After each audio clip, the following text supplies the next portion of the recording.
If we go directly behind me, we get to Hitchcock's offices. Hitch20 number 15. Location as character. As a filmmaker, I really gravitate toward that element. Hitchcock's settings always find a way to become part of the story. One of the main characters in this is the Glacier. The Crystal Trench. These are the forgotten gems of Alfred Hitchcock. Join us as we explore the 20 television episodes Hitchcock personally directed. The Hitch20.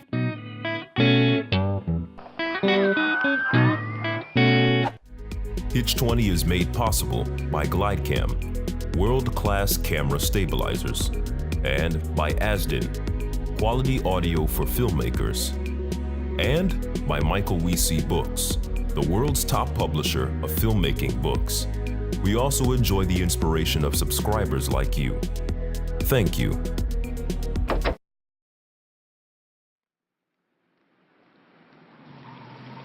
A director must utilize the setting to the fullest dramatic extent. A rule that I've always followed is never use a setting simply as a background. You've got to make the setting work dramatically. In other words, the locale must be functional. Alfred Hitchcock. The Crystal Trench. It's a really good example of location as character. And as a filmmaker, I really gravitate toward that element. We have a number of characters who are not only influenced by the environment, but actually interact with the environment and visually become one with it. One of the main characters in this is the Glacier. The Glacier is the reason why this episode exists, because they waited 40 years because the Glacier held the body of her husband in the ice, and the Glacier wasn't letting go of it for 40 years until it naturally flowed to the bottom where the ice started melting.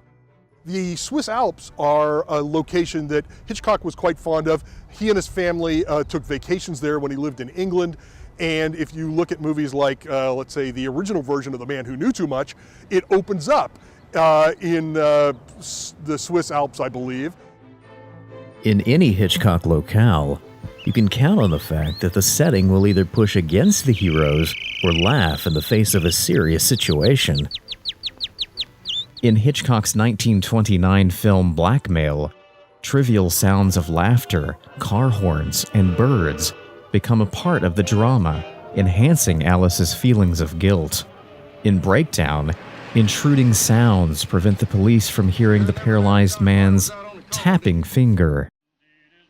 In The Trouble with Harry, the colorful autumn landscape is an ironic comment against the cliché that murder can happen in broad daylight.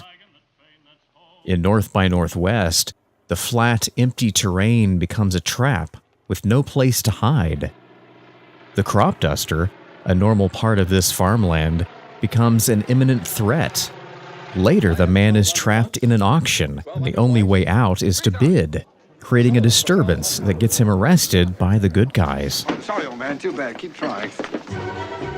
Basically, every element in your story is part of that story and makes logical sense for that story. So when we're in Switzerland and somebody dies, a husband dies, he dies in a climbing accident because that's what we have. We have mountains.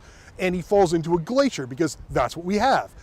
When you're developing a story, always look for the things that are natural and organic to that story and are natural and organic to that location. When we open, we see this giant bridge, this low-angle giant bridge in the Alps in the background. The cool shot of going through the tunnel, that's just stock footage, and coming out, there are all kinds of great shots in this episode that were not shot here, but were shot someplace else long ago and incorporated into this episode. But stock footage is one of those things that elevates this episode and takes the audience to some place where they haven't been before. And these days you could probably even go online and get somebody to actually shoot custom stock footage for you from someplace way across the world and then deliver it to you online and use it in your film.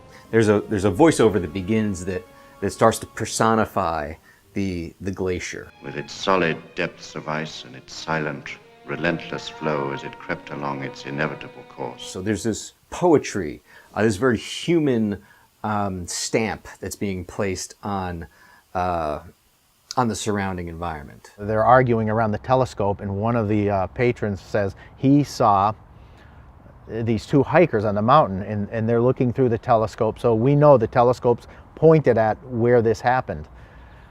Later on, when Mark gets the news from the hotel manager that there's been a death on the mountain, they're discussing it next to the telescope. So it's kind of neat because they're talking about what happened and that the man died on the mountain, and the whole time the telescope's sitting there pointing up, looking at where this happened. So it's kind of like a subtle reminder, like, this is what happened, and the telescope saying that's where it happened. Mark, he is the one Englishman in this hotel, and the person that died was English. So he's elected to tell the dead man's wife that he is in fact dead, and that he did not make it back from his climbing expedition. And when he tells her what happened, Hitchcock goes into close-up and frames the back of Mrs. Ballister's head. It gave you a sense of separation or distance, that she was, she's separating herself from us. All around her head are the peaks of the mountain, right? It's all mountain outside of her head. And then if you look at it really closely, her hair, you can see the peaks and valleys of the strands of her hair are reflective of the peaks and valleys of the mountains.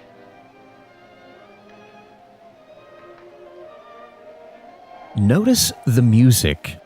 Ambient sound in a Hitchcock film becomes a functional part of the setting, commenting on what's happening. And in this case, the music from the party provides an upbeat, jubilant environment. He said the more happy-go-lucky the setting, the greater kick you get from the sudden introduction of drama. And music serves as either a counterpoint or a comment on what scene is being played. This makes the dramatic news that much more potent. It's almost as if the surroundings are mocking her tragedy.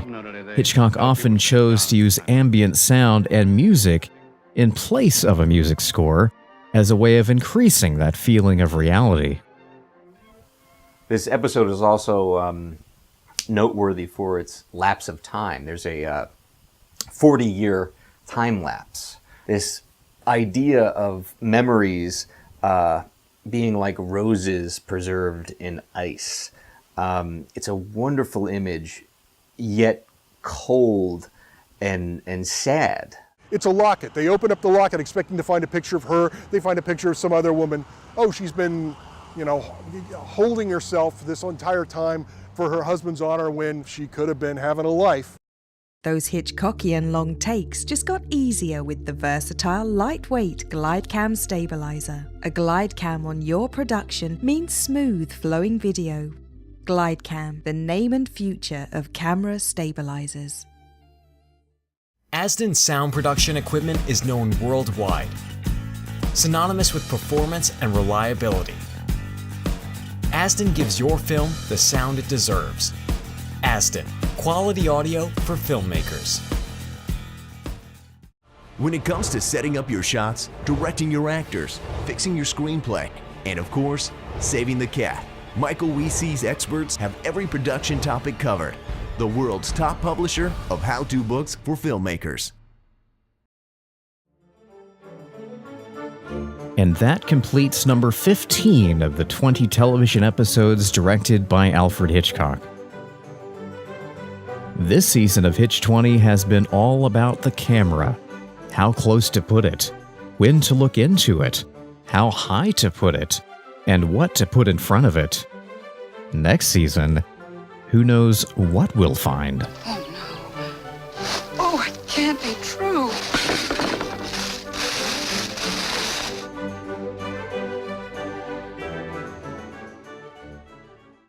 So even though this episode takes place in the Swiss Alps, it was actually shot on the Universal lot behind me. If we go directly behind me, we get to Hitchcock's offices, which you can't see, but they're in that white building back there. Hitchcock moved from the old Republic Studios lot to Universal lot, and Many of his episodes were shot here after that. This ended up being his headquarters because he ended up making a deal with Universal and shooting movies like Psycho here.